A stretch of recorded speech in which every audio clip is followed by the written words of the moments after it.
Are we ready, Ryan? I'm going to call to order the Tippecanoe County Area Plan Commission meeting for May 15th, 2024. And first on the agenda is the roll call. Jackson Bogan. Present. Larry Leverins. Present. Gary Schroeder. Present. Vicki Pearl. Present. Jerry Reynolds. Present. Greg Jones. Present. Bob Metzger. Present. Diana Looper. Present. Carla Snodgrass. Present. Rabita Rajanikar. Tom Murtaugh. Present. Steve Snyder. Present. Tracy Brown. Present. Jason Domkowski. Present. Lisa Dullum. Here. Kathy Parker. Here. Jody Hamilton. Here. Quorum present. Very good, thank you. First is briefing session. Ryan. Yeah, both of our cases are ready to be heard. That's it. Okay, how about Trinitas? Did that get continued? Yes. Well, Okay. right. We have that on the agenda. Yes. BZA, Z2930. The petitioner has requested to continue to June 18. Okay, if there's anybody here for the Trinitas case, that will be heard next month in June 18th. Next, we have approval of minutes. Jerry. I move to approve the minutes from April 17th, 2024, public hearing as submitted. A second. We have a motion and a second for the minutes. Any corrections or comments? Hearing none, all those in favor say aye. Aye. Opposed? That motion carries. New business. I move to hear and vote on resolution PD 2407. A second. Ryan. Okay. All right. Well, this rezone took place not too long ago. This body heard this case in March, and then City of Lafayette approved the rezoning on April 1st. This is a kind of a labor of love project. This is a kind of a historic rehabilitation and repurposing of an old historic residential building at 400 North 9th in the Centennial neighborhood. It's the existing structure, which is currently kind of being buttoned up for safety, security, and keeping the weather out. The ultimate plan is for a fourplex complex, so just four units in the building, taking advantage of the two floors, and the addition of a parking garage, detached garage building in the back with access to the existing alley, with one parking space per unit, so four spaces back there. And then including a patio space along the north side of the building, but this is largely kind of an interior renovation effort. The main footprint of the building is not changing. So for those that have gone up and down 9th Street, I'm sure you've seen this building many times. The final detailed plans consist of construction plans only. The property is already platted, and there was no change to the property boundaries, so that existing plat is just carrying forward. So there is no bonding being requested or required for this. So after this approval hearing, they'll be clear to record and finish the thing out. So be happy to answer any questions. Very good, thank you, Ryan. Does the petitioner or the representative wish to make a presentation? No, sir, no presentation, just here to answer questions. Okay, name and address, please. for the Yep, record. Joshua Teal, 1535 Summit Drive, West Lafayette, Indiana, 47906. Very good, thank you.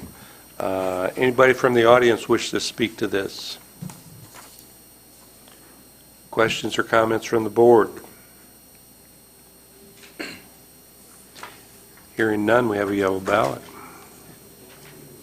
Thank you. Oops, pardon me.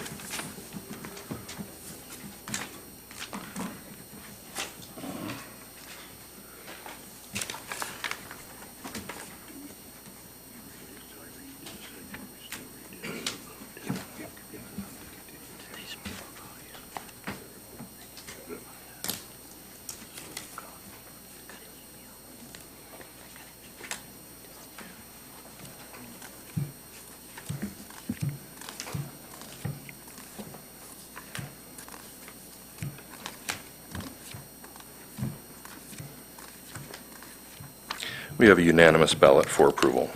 Very good, thank you. Now, as we enter our public hearing portion of the meeting, we have a couple statements to read. For those of you unfamiliar with our procedure, the Commission would like for you to know the following. When we hear a request to subdivide land, we are only concerned with whether the actual drawings showing the division into lots meets the technical requirements of our ordinance. The question of appropriateness has already been determined. Anyone wishing to make a comment or provide us with information regarding any subdivision petition will be given an opportunity to do so. When hearing requests for a change in zoning, we are trying to determine if the new zone being requested and the uses allowed in that zone are appropriate to that property and supported by the comprehensive plan. With each case being heard, our staff will present its report, then the person requesting the rezone will be given an opportunity to speak. Following that, those of you wishing to speak in favor of the rezone will be recognized, and those who wish to oppose it will have a turn. This will be your only time to speak. The person requesting the action will be allowed to rebut. Planning Commission members will then ask questions and finally vote. Please limit your statements to no more than 5 minutes. We ask that you not repeat what others before you have already said. We are a 17-member body, and a majority of 17 is 9. Regardless how many commissioners are actually present, at least 9 votes in favor or 9 votes against are required for our action to be official. If fewer than 9 of us agree to either approve or disapprove an action, that case must be heard again next month. Our vote on a request to subdivide is final. Our vote on a request to rezone serves as a recommendation to the appropriate City Council, Town Council, or County Commissioners, who must ultimately decide on changes in zoning. When addressing the Commission, please state your name and address for the record. Cell phones must be turned off while the meeting is in session. If you need to make a call, please step aside of the room before using your phone. All exhibits presented to Commission become property of the Commission, and we have a sign-in sheet when you speak over at the desk. Jerry. I move that there be incorporated into the public hearing portion of each application to be heard this evening and become part of the evidence at such hearing: the Unified Zoning Ordinance, the Unified Subdivision Ordinance, the Comprehensive Plan, the bylaws of the Area Plan Commission, the application, and all documents filed therewith, the staff report and recommendation on the application to be heard this evening, and response from the checkpoint agencies. A second. So a motion and a second. All those in favor say aye. Aye. Opposed? That motion carries. I'll take the continuance. I move to continue Z 2930 Trinitas Development LLC I3 to R3 to June 18th, APC public hearing at petitioner's request. A second. So we have motion and a second. All those in favor say aye. Aye. Opposed? That motion carries. Now we're ready for the first rezoning case. I move to hear and vote on Z 2929 Racetrack Petroleum, Inc., AW to I3. A second. Larry. Thank you. We'll flip through the site plans here real fast. This is the zoning map. The property is at the northwest intersection of State Road 25 or Schuyler and 65. This is a site plan. It's non-binding site plan. It could change, but it's a likely scenario if they do get an approval process here.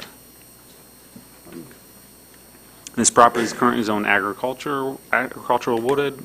Previous rezone of similar request to I-3 was heard and denied in 2000. The petitioner has done a floodplain certificate recently that verified that the 8.75 acres was above the floodplain. The site's currently used as a had previously been used as a truck storage facility for Fox hauling for 20 years. They've relocated, allowing the site to be potentially redeveloped. Now, the site has access only off of Barton Beach Road here, which will likely need to be improved when or if this site is redeveloped. Sewer and water are available at the site. Sewer and water were brought to the site, into the area by Lafayette as the part of the planned expansion that would serve the east side of the interstate. And the comprehensive plan designates this area as having an open space future. The phased land use plan does not project industrial in the future. Staff does have concerns about the continued intense vehicular domination development occurring adjacent to the county's natural waterways. Runoff that would have taken several hours from a grassy meadow can reach streams from a parking lot by storm sewers in a matter of minutes. This can increase the speed of runoff. Combination with increased runoff volume is the major cause of flooding. We have had some flooding in this area in the past, 10 years, just north of the site. It's off the site here. If you remember, there's some of the homes got flooded out as the potential of ice flooding. Staff's aware that surrounding areas are zoned industrial and general business. However, staff feels that this area is different due to the small size, proximity to residents, proximity to the wildcat. The intention of the heaviest industrial zone into the area that is dominated by single-family homes is subject to flooding does not make good planning sense and does not align with the adopted comprehensive plan. Therefore, we would recommend denial of this request. Thank you, Larry. Does the petitioner or representative wish to make a presentation? I do. Good evening. For the record, Russell Brown. I'm an attorney with the law firm of Clark Quinn, 320 North Meridian Street, Suite 1100 in Indianapolis. Also with me tonight is Zach Sen from Racetrack and Mark Thorpe, who is part of the design team for Racetrack for this site. Start with doing a quick introduction of who Racetrack is, given that they're new to the market. Racetrack is a privately owned operator of fuel centers and convenience stores located primarily in the southeastern portion of the United States. Currently own about 500 corporately owned and operated locations, and since 2020 have been working to expand their footprint into Kentucky and Indiana. Their first store in Indiana opened about 1 mile from my home on the northeast side of Indianapolis, and there are other stores in construction or in various stages of construction throughout the state. This would be the first location along the I-65 corridor north of Indianapolis. Upon opening, the store would have 25 corporate team members who would work out of this location. As designed and shown on the site plan, which was flashed on the screen a minute ago, it's approximately 8.75 acres would be improved with approximately an 8,100 square foot convenience store, 7 diesel fueling locations, and 8 double-sided auto pumps for a total of 16 pumps. And approximately 28 semi-parking spaces. While the request before you tonight is to rezone to I-3, the sole reason, as pointed out in the staff report, is because of the proximity to the residential uses and staff's determination that because of the size of the lot, which may be utilized for semi-trucks, that this is a truck stop and not a gasoline station. We would point out that unlike the definition of a truck stop as contemplated in your ordinance or as in practice at the Loves across the street, Racetrack does not provide maintenance, service, repair work on trucks, does not sell parts, tires, batteries, etc. for any vehicle, let alone for trucks. By number of pumps and overall number of parking spaces, the majority of fuel stations, 8 stations, 16 nozzles versus 7 for semis, and parking spaces, 34 autos versus 28 for semis. The majority of the use, we believe, is for non-semi trucks. Additionally, there are no on-site showers or other facilities often found in a truck stop. The typical diesel user here for Racetrack is not a national or a regional fleet driver, but is more of a local or regional driver, often serving box trucks, landscape contractors, local building and construction trade users. There certainly are semi-users, but in comparison to their more fleet-focused industry brethren, there are certainly fewer and far between at this location. While we respect staff's determination, we believe understanding what this user is contemplating is important for the Commission to be made aware of as considering the petition tonight. To the end, the staff report and staff's comments made that the site plan stated that the site plan before you is non-binding. Racetrack, as the petitioner, is more than willing to make the site plan binding. What's here tonight is what we would be willing to be bound by as part of your consideration. We believe this gives you comfort that what is being talked about tonight and presented tonight is what will be built here. I'll spend a couple more minutes on the site plan. We think it's important how the site has been laid out. There has been thought given to how it is laid out. The site contemplates pushing as much of the development as possible south towards the intersection here. As mentioned in the staff report, the current use is classified as truck parking. And while I don't see that in your ordinance as a permitted use, obviously it is, there is a significant amount of gravel parking that's on the site, much of which is more towards the north of the site, closer to the residential users. As mentioned, that's been approximately 20 years in that location. As we designed this site, we chose to move things to the south to allow for landscape buffering to be located on the northern boundary, to allow for any on-site detention for stormwater to be located there, with the goal of trying to create a buffer to those residential users to the north. We think this is an important design consideration and why we would agree to have this site plan be binding. The site will be accessed off of Barton Beach Road with auto access on the south entry as shown on the site plan, truck entry on the north, and then truck exit in the middle entry on the site plan. Having the site laid out this way decreases the number of vehicles which would go into the northern entry point because there are less trucks that visit this location than there are vehicles, auto vehicles.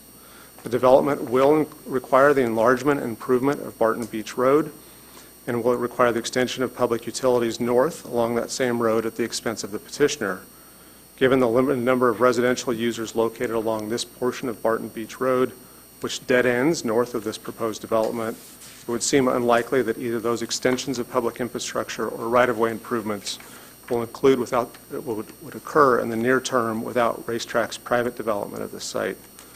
Anticipated right-of-way improvements will include improvements to the right-of-way plus signal changes and upgrades, making turning in and out of Barton Beach Road easier for residents and customers alike. Talk about one issue related to the comp plan. The staff report, staff presentation points out that this property is classified as open space by the comp plan. The staff report doesn't mention that that comp plan is 43 years old. This has not been part of any update to the comp plan done since 1981. It does mention it does not also mention that in that same comp plan, 2 of the other 3 quadrants are also classified as open space as well, and those obviously have development on them that have occurred.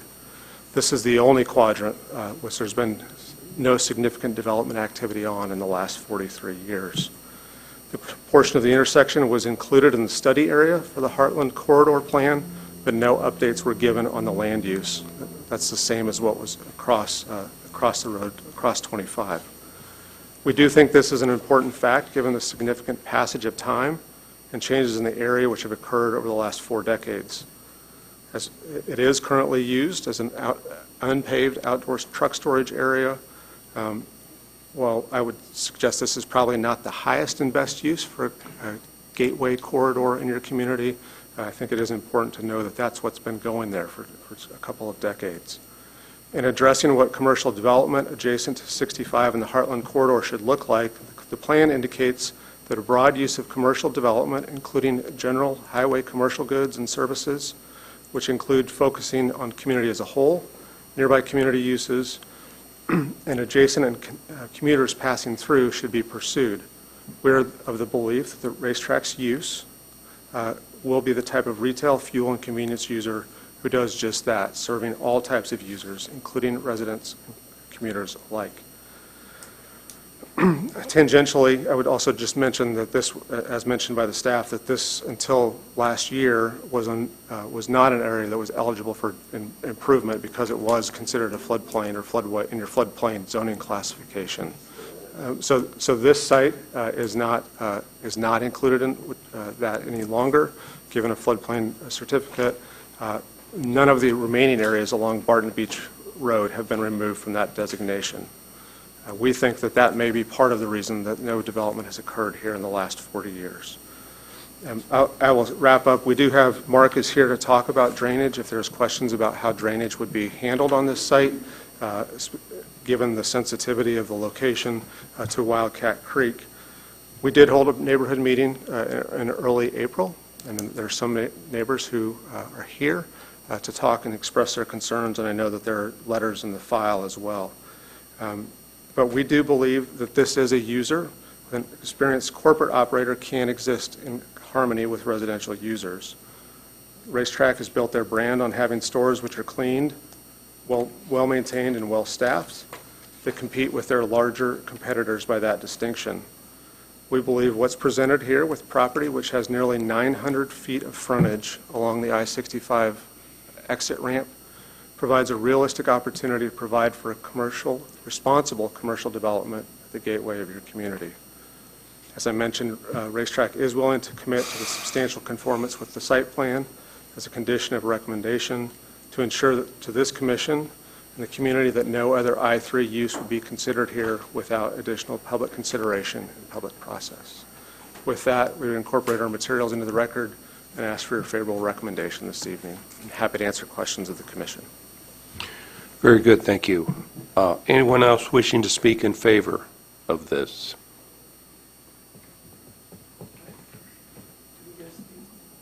In favor. If you're in favor of this, you can speak. Anybody else from Racetrack want to talk about that?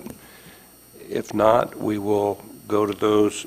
How about anyone opposed to this wish to speak to this?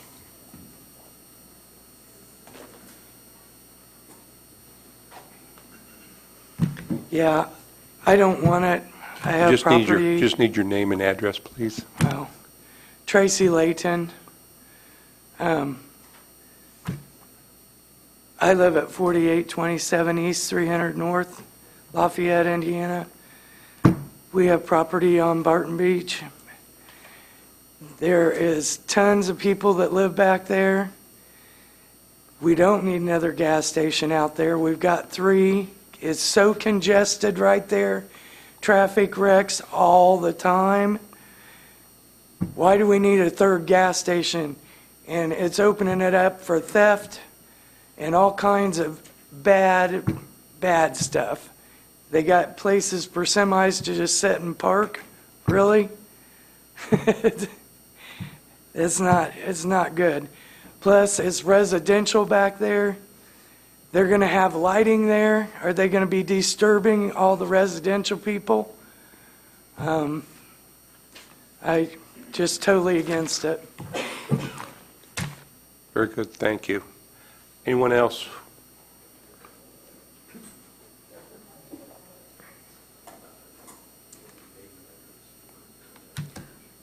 My name's Lisa Banter, and I reside at 2834 Barton Beach Road. Just pull that mic down for you. There you go. My residence is literally just a stone throw away from the semi-exit for the racetrack.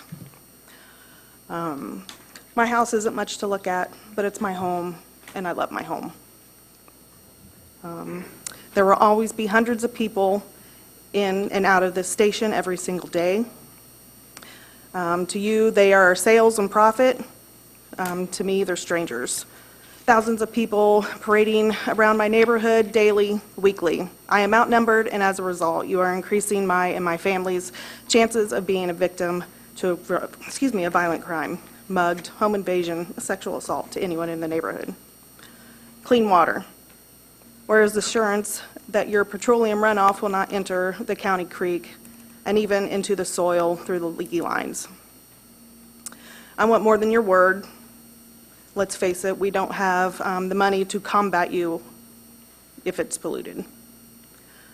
But I do not want another Flint, Michigan, if that was to happen. There's going to be constant noise and lights. I really don't need to elaborate here, but I will. 18-wheelers are loud. And if you know anything about these haulers, it is they run all hours of the night. This means my now quiet neighborhood will never know silence again.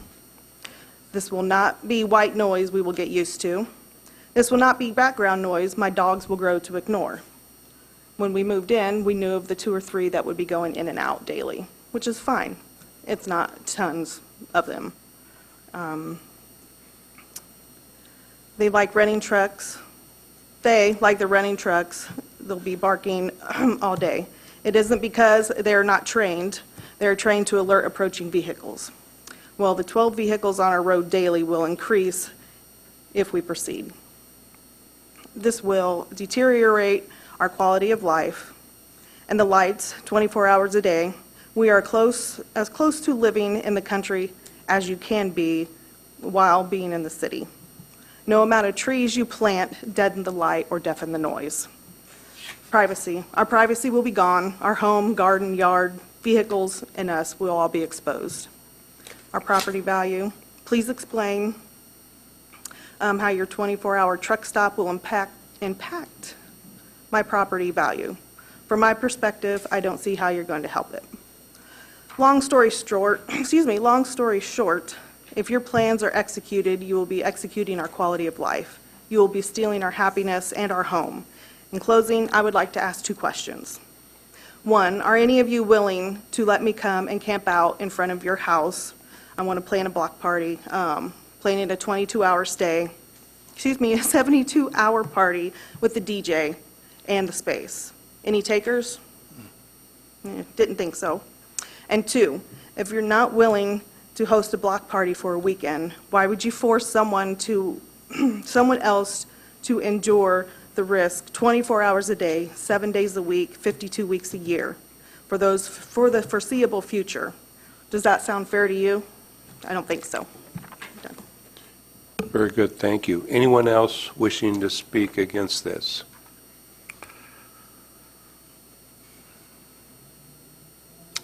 Hearing none, would you have a rebut from I'm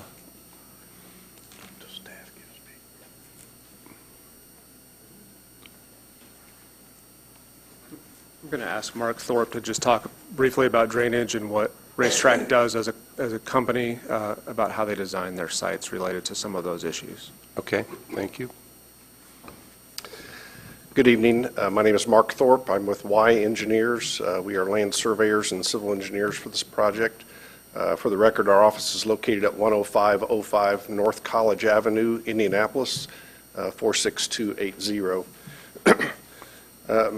With any design, there are really 2 things that we deal with storm water management, and that is water quantity and water quality.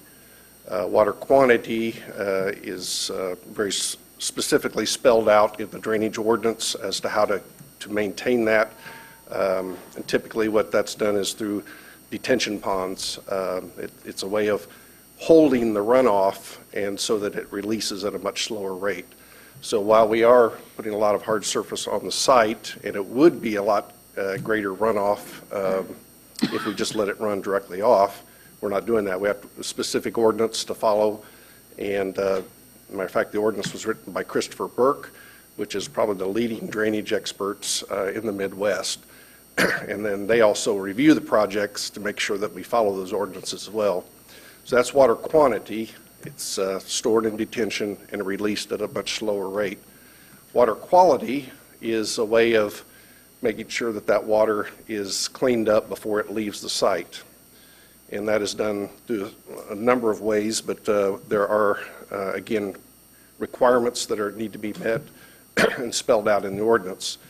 Racetrack specifically puts curbs around all their sites so that the water doesn't leave the site. It's all contained in the site when it rains. At the fuel stations, they actually have a separate network of storm pipes that go to an oil water separator to collect hydrocarbons. Those float, and so that collects those off of the water, allows the water to be cleaned as it goes out. And then before the detention pond, we have some kind of a mechanical unit. Typically, those are what we like to call aqua swirls, is a name brand that we use.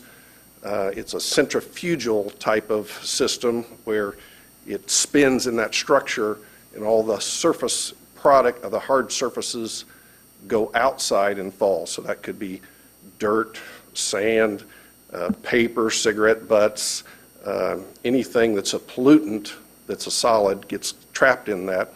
And then there's regular maintenance for those structures.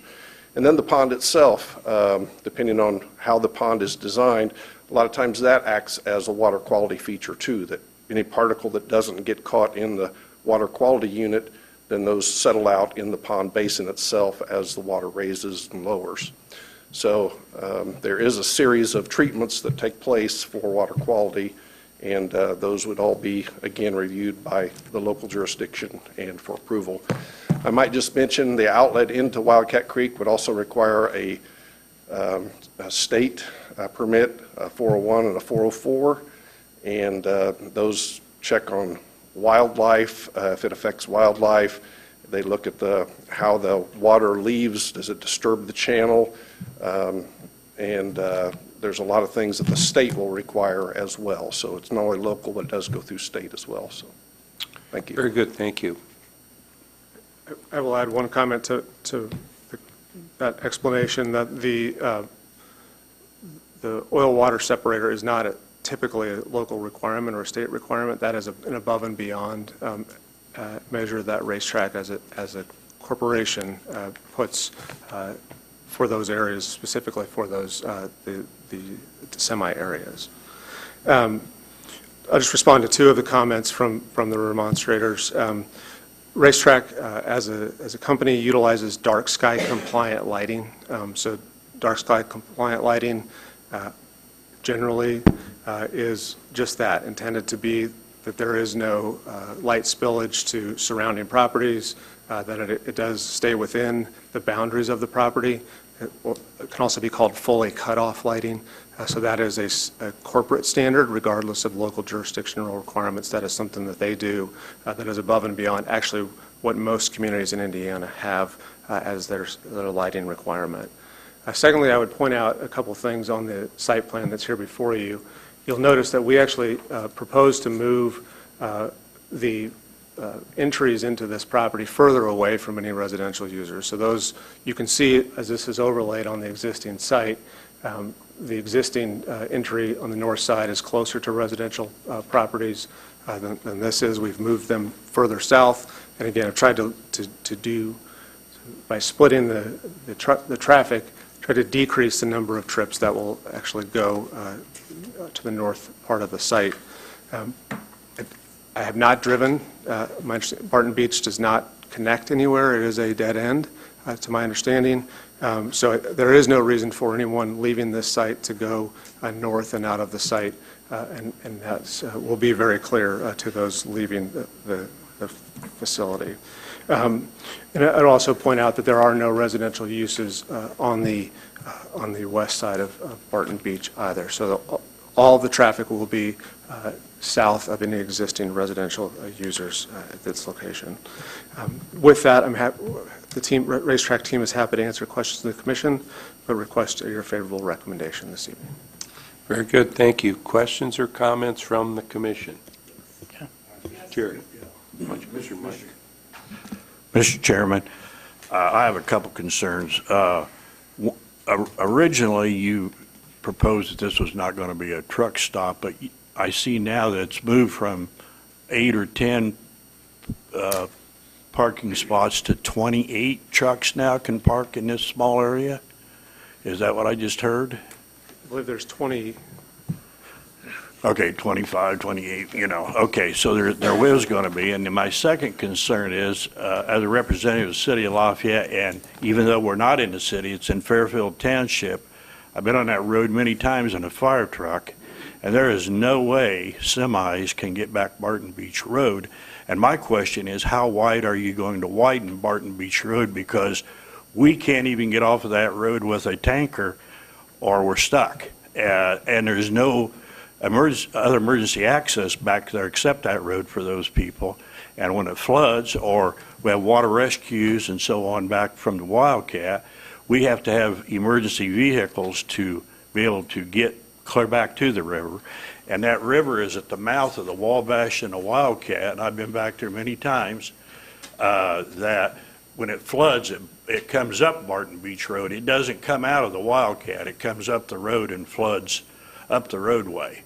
So, and the second question I have is that the people on the west side have contacted me, And how about the liability from trash and stuff blowing over that little, across the road, that you can protect their property from either trespassing or trash coming down on their property? Because as I know, and everybody knows in here, that when you have these kind of facilities, you have a lot of trash, and it's going to end up into the Wildcat. So, like I said, emergency vehicles and the trash, the width of the road is our concern.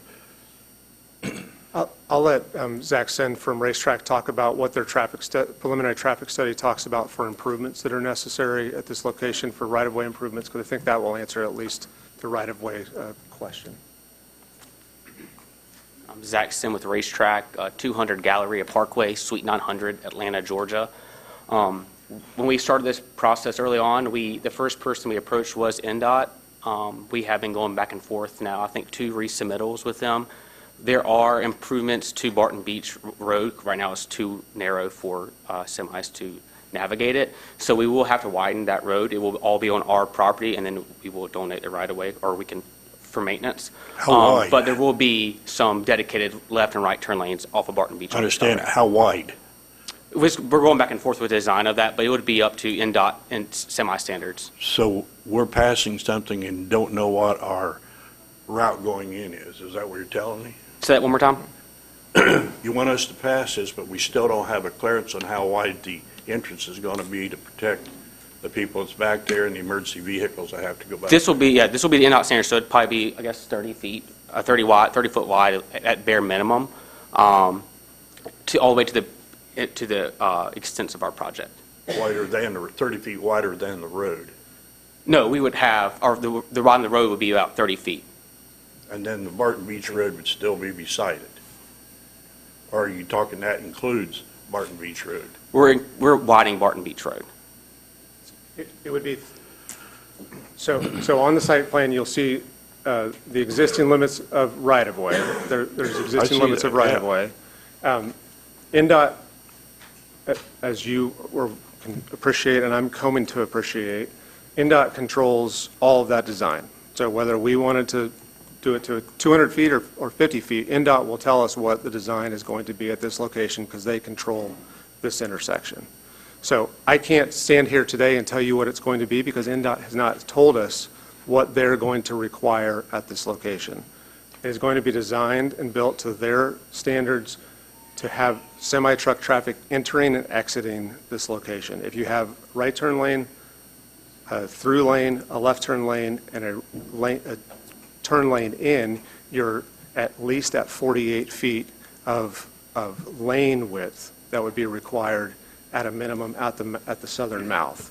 So if you're having, those are the 4 lanes we know will be required. In, right out, through, left out. So you'll have 4 lanes of traffic at the intersection with 25. Well, yeah, and I was there, and coming out of it, to turn right, you don't have much room because the bridge is there.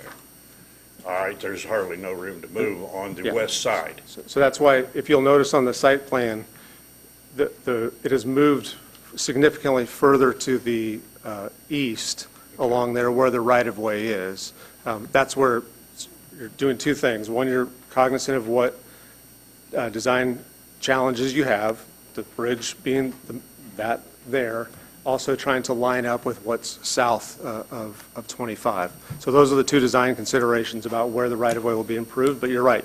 You can't build a right turn lane and onto the bridge or into the bridge. Right. Is the current Barton Beach Road in the floodplain? Yes. Do you know? I'm not aware of that. But the improvements would be out of the floodplain? Yeah, the improvements will be all on our property, which is out of the floodplain. So that would be actually an improvement for over Barton Beach? But past that, it's back in the floodplain. It- That's why I'm all saying that's just the short. floodplain, yeah, Because all that was a that, yeah. fry farm down there, and I'm very, very familiar with all that. Yeah. And, but again, about the trash that goes across into the Wildcat, are you thinking about maybe putting some fencing or something if this goes through to go down Barton Beach to keep the trash from getting into the Wildcat? We have staff that works 24/7 out there to maintain the site. We also have ATVs and golf carts they ride continuously to look for trash, to pick up trash, to empty out our trash bins. If anything comes a problem, we would work with the city or the county officials to make sure nothing is polluting. Yeah, okay, thank you. Question for Tom, once you get outside of NDOT's area, would the county highway then look at this and make recommendations and approvals? Yeah, because that section would be a county road. So still be subject to your approval? then? Exactly. Okay. As well as the drainage, as the Yeah. gentleman spoke about. Very good. Jason, did you have a question? Thank you.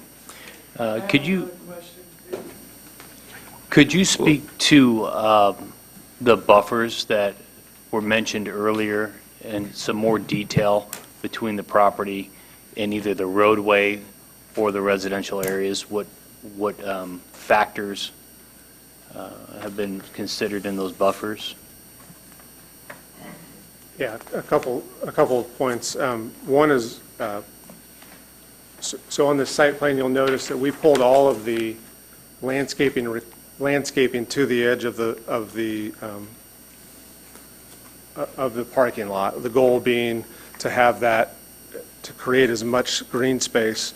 There's also a stand of trees that you cannot see on this site plan. There's a stand of trees on the north boundary that kind of curls around Barton Beach. There's no intention to remove those as well, so those would remain. Those are deciduous trees, but they do exist on the property today. They would not be removed as part of this development. So we've intentionally left existing stand of trees there. Then it's detention facility. Generally, it's a dry detention facility for racetrack, but it would be the detention facility, and then you would have landscape buffering, and then the parking lot. So that's how we've tried to utilize existing buffering and the required infrastructure that's got to be there anyway, and pull it to the south. You'll notice also we obviously have perimeter landscaping on all four sides of the property in accordance with your ordinance. That's what was designed here. That's what's designed here is the ordinance requirements. Yeah, as this plan shows, this is the code minimum, what the county allows, but we'd be willing to work with the county officials to provide any kind of enhanced buffer that would alleviate y'all's concerns. But what is shown here is just the code minimum. I have a question for racetrack, please. So where you have put the buffer at the top of the picture there, and you see above that is where, I'm sorry, thank you, Jody. You see where there are the trucks parked, they're depicted there. So when you pull that buffer in closer to get it further away from the neighborhood, what happens to that space that you're vacating there, where you see the trucks parked now? We would probably propose dry detention there, or if we need to do dry detention and enhance our landscape buffer, we could. But right now, that area is planned for our dry detention area. So it would be Grass. Grass, basically. Yeah. Yeah, our pavement would not extend past what we're showing now.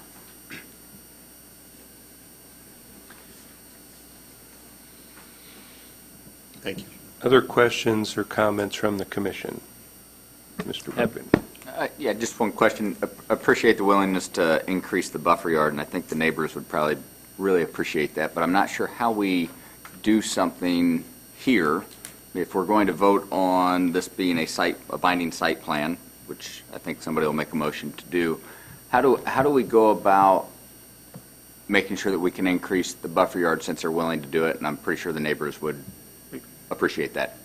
I'm not your lawyer, but I would suggest we probably have to continue to come back with an enhanced site plan for you to consider. That would be the. And we would be willing to do that. Our goal was to get feedback, understanding that there would probably be things that we needed to modify, and so I think we would be willing to take that step. Thank you.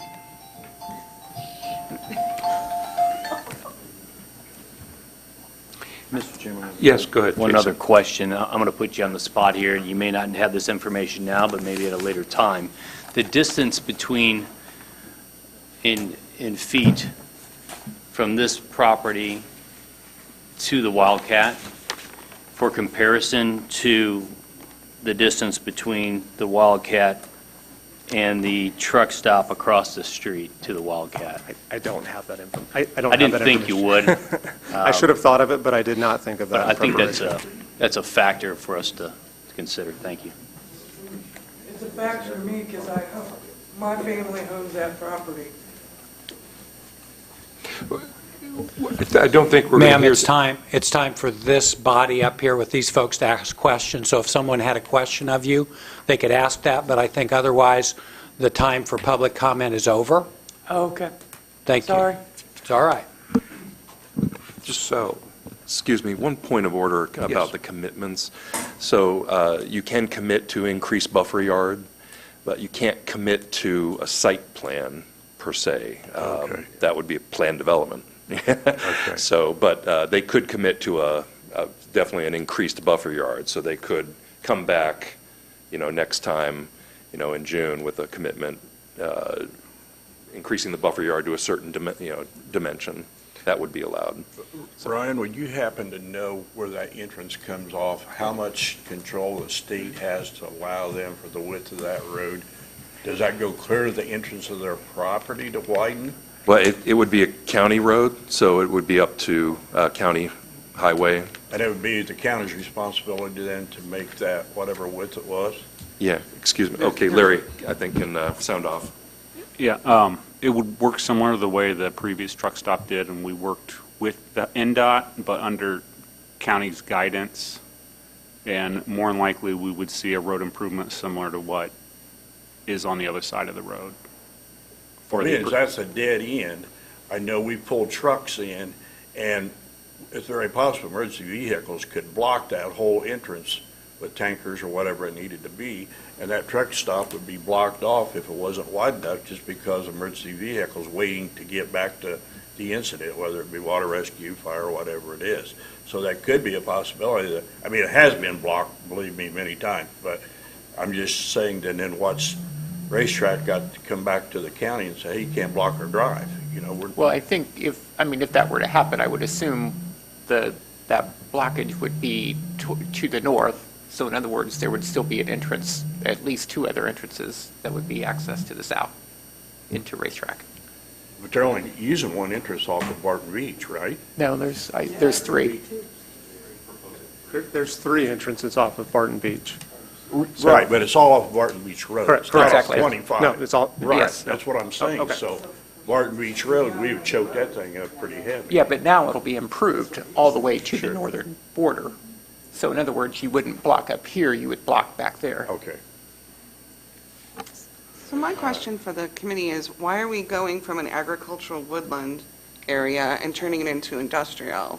Is there a change in our strategy from our original plan? I know it was 40 years ago, but if we need to change it, maybe we should think about that rather than doing this little piecemeal thing. I've gotten a lot of feedback from my constituents about the Love Truck Stop, and people are asking me, why did we let a truck stop be built next to Wildcat Creek? And I don't have a good answer for that other than that's what it was zoned. So I'm just concerned that we're doing this again. So that's my comment. Does staff have a comment, but maybe to help me understand, was this in a floodplain before where you couldn't improvement it, and it's now been certified out? This site has been zoned agricultural wooded for quite a while. It wasn't as large as what we currently see previous to the flood cert. It was much smaller. The I-3 on the other side of the property was rezoned, I think, in the 90s. Okay. And had set as an industrial site for 20-plus years. Is how that kind of went in without coming to this board for a rezone. Okay, very good. But this property has been built up since that plan occurred, which has allowed it to be an option for development now, unlike it was in the past.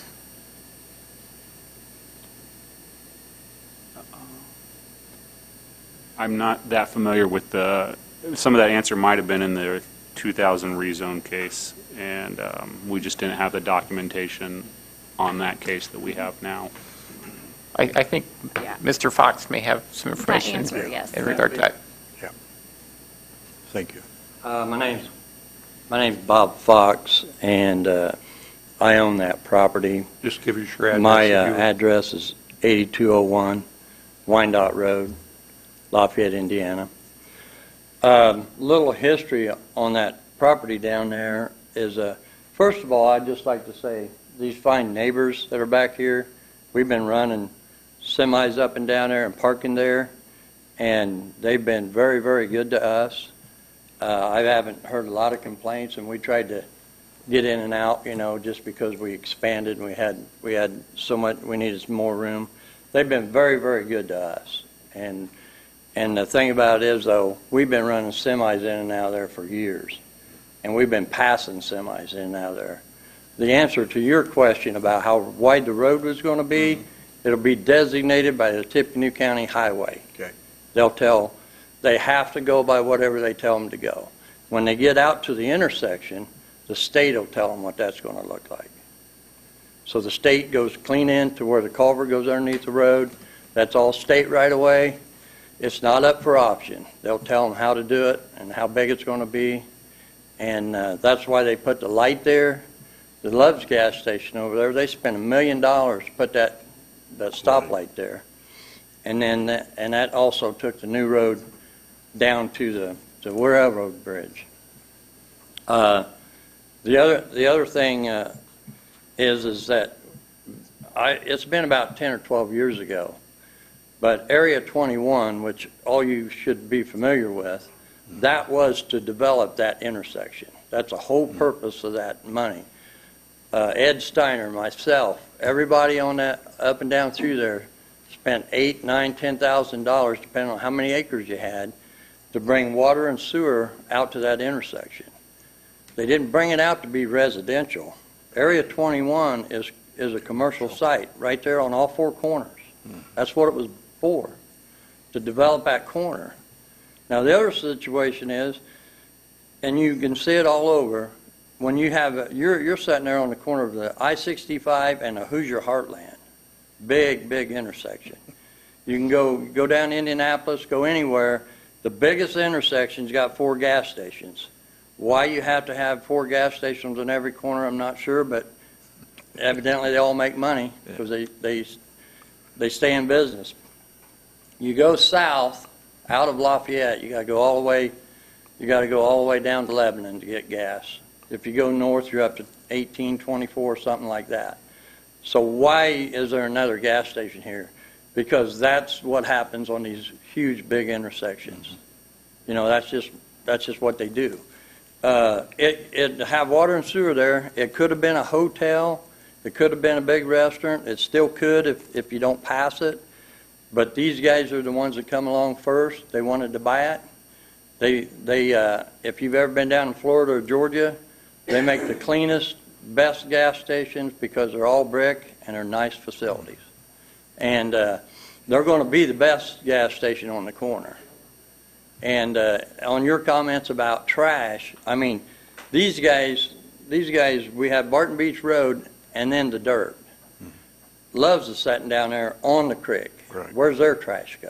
Right. If anybody's getting anything in the creek, it'd be those guys. Yeah. And, everybody has to be responsible for their trash. How well they operate is how well it's going to be. Sure. That sort of thing. And I think they've covered the drainage and all that kind of stuff. And so I just wanted to lay that out there for you. My concern, Bob, was, and as we talked, you did a great job of filling that in because that used to be the old Fry Farm and it was all in floodplain. It flooded clear up to 25. And of course, old 25 comes in across the backtop of that property. And so but the people that have contacted us, or me, was trash. And my personal feelings is about the roadway. And that's why I was asking Tom about the right-of-way because it's just too narrow for. It's a narrow road. I mean, it's not built for what we're even doing down there. And And we're not legal doing it. Yeah, But, I know. Well, the attorney said that that doesn't meet your needs right now. Yeah. But Yeah. that's beside the point. But I mean, that's a short road down there. I mean, if you ever been down it, you know that there's a hump in there, and that's old 25. Right. And they just didn't even take it out of there. So you go down in there, you got that big hump, and you go on down. They'll take all that out there. There'll be new ditches all along both sides, and the road will be wide enough to accommodate that kind of service. The other thing is, and we have two businesses on the interstate. We got one on the other side. We know about traffic. We create a lot of it, but the thing about it is you're on the biggest intersection in Tippecanoe County, and it's going to be developed somehow or other. You're going to have some kind of traffic. If it's not gas station, it's going to be something. And that Zone 21 was built to commercialize that corner. And as far as the elevation thing, that site right there is higher than any of the other four sites. If you talk about a flood situation, Love's gas station will be about 7 foot underwater before that thing gets any water on it. So, I mean, I just think it's a good fit, but it's up to you guys. And I hope they do take care of the neighbors down there, because those guys are good people. Very good. Thank you, Bob. Thank you, Bob. Any other questions or comments from the commission? And we've had some comments. What do you want to do? You want to hear this tonight and vote? You want to continue it? You want them to revise their site plan? I mean, we just make a recommendation, then this goes to the commissioners. Yeah. For final. Go ahead. Can we see the site plan again?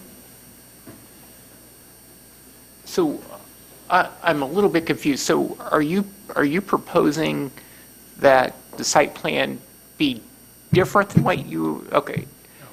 The only reason we talked about continuing it would be to add enhanced landscaping, or to give you an enhanced landscaping package or proposal, especially, on the perimeters of Which would be even further to the north than the row of trees.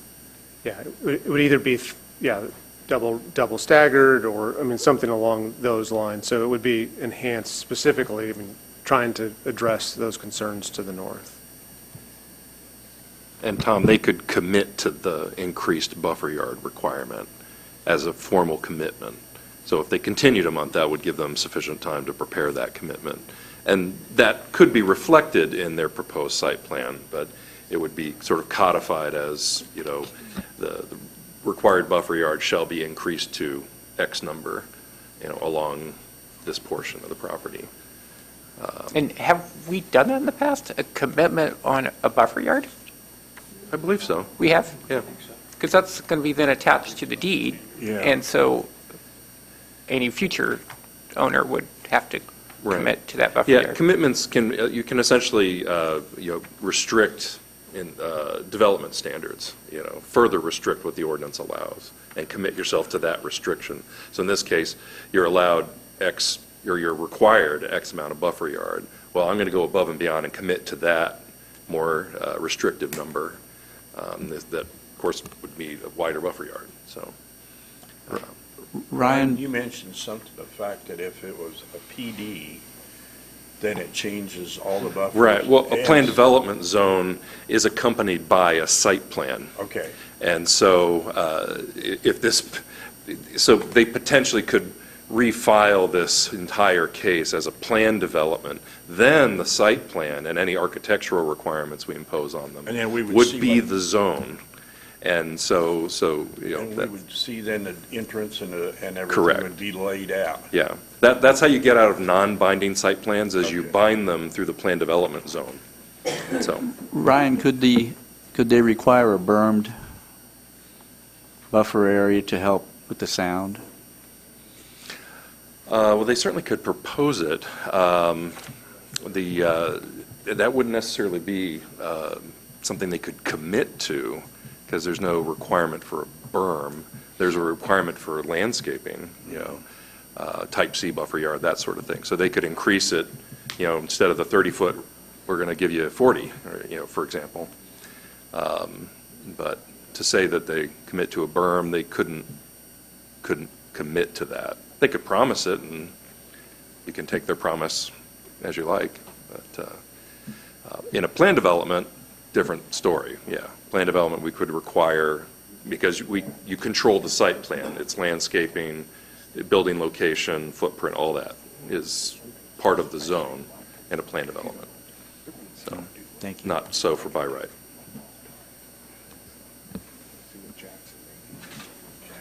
I just have another question in general. So if this is all part of Era 21, I think there should be a clear, precise, these, Bob, others along there have spent this money, and yet there's nothing that physically is telling us, it's somewhere, but, that should be factoring into all of this also. And I'm not sure how that's not a part of the plan.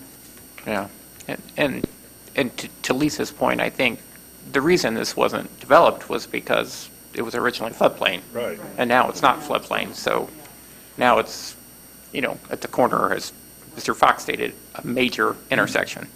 So it's going to be developed. And there weren't utilities. And there weren't utilities. That's the big thing. Yeah. But he took the responsibility to make it compliant, but yet he doesn't have any guidelines. And for us to go, or he doesn't have any guidelines to go any farther. So I agree with Mr. Fox that I believe this is going to be something at some point in time, whether it's a gas station, whether it's something more intense, the idea of it becoming residential, I think, is slim to none, in my opinion. It's located off of 65 and 25. Let's get realistic. So now the question is, and I'll ask you direct, if we postpone this so that we can come up with a good idea on a buffer yard, whether that be a berm, whether that be double stacking trees, whatever that might be, and we can work with staff that makes it better for the neighbors, does that hurt your project, delaying it 30 days?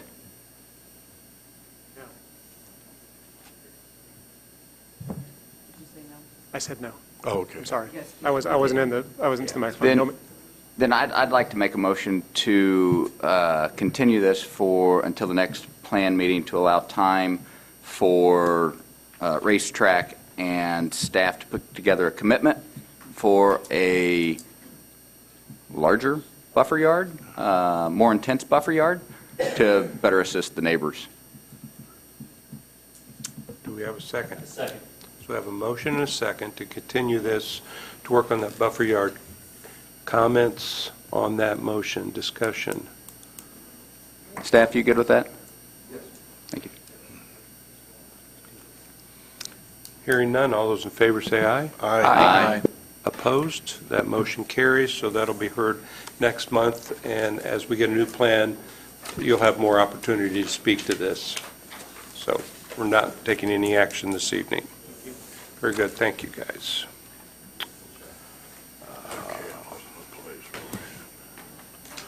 So, administrative matters. Approval of the June Executive Committee agenda. I move the following request for subdivision be placed on the June 5th, 2024 Area Plan Commission Executive Committee agenda at petitioner's request. Placement thereon being without reference to compliance or noncompliance with the adopted subdivision ordinance. S 5193 John Purdue Block Subdivision A, replat of lots in the original plat of Lafayette minor sketch. A second. All those in favor say aye. Aye. Opposed? That motion carries. Determination of variances. I move the following request for variance for the unified zoning ordinance and are not requests for the use of variance prohibited from consideration by ordinance and statute. BZ 2155 Demetrius Batukas. BC 282156 Mark and Carol Davison, and BZA 2158 Ascent Hospitality Management Company, LLC. I second. All those in favor say aye. Aye. Opposed? That motion carries. Director's report. Sent out this morning. Happy to answer any questions. Thank you, Ryan. Citizens' comments and grievances. Hearing none, I'll take that final motion. Jerry. Move to adjourn. We are adjourned.